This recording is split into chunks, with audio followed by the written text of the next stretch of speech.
অসম প্ৰদেশ কংগ্ৰেছ কমিটিৰ তত্বাৱধানত সঠিক জিলাতে আমাৰ অসমৰ সম্পদ হিয়াৰ আমঠু প্ৰয়াত জুবিন গাৰ্গৰ মৃত্যুৰ আজি এক মাহ সময়ৰ অতিবাহিত কৰাৰ পিছত জুবিন গাৰ্গ যি কাৰণতে এতিয়া মৃত্যু নহওক কিয়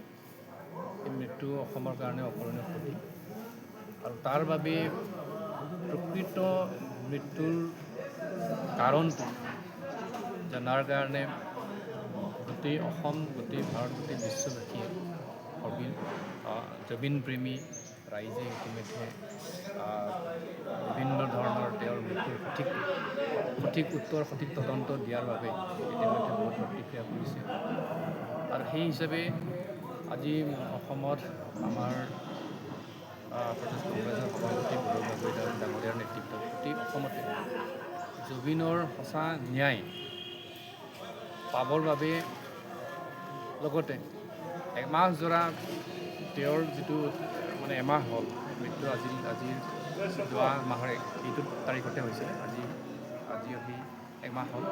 এই মাহজোৰা উৎকণ্ঠাৰ অন্তত গোটেই অসমবাসীয়ে ৰাজ্য চৰকাৰে যি ব্যৱস্থাৰে এতিয়া ন্যায় দিব বিচাৰে এইটো আচলতে ন্যায় দিয়াৰ সপক্ষে নাই আৰু সেইবাবে আমি গোটেই অসমতে অসম প্ৰদেশ কংগ্ৰেছৰ নেতৃত্বত জিল্লাই আমি এটা শ্ৰদ্ধাঞ্জলি অনুষ্ঠানৰ লগতে আমি সন্তপ্ত পৰিয়ালবৰ্গৰ সমবেদনাৰ লগতে আহি থকা দিনটোত জুবিন গাৰ্গৰ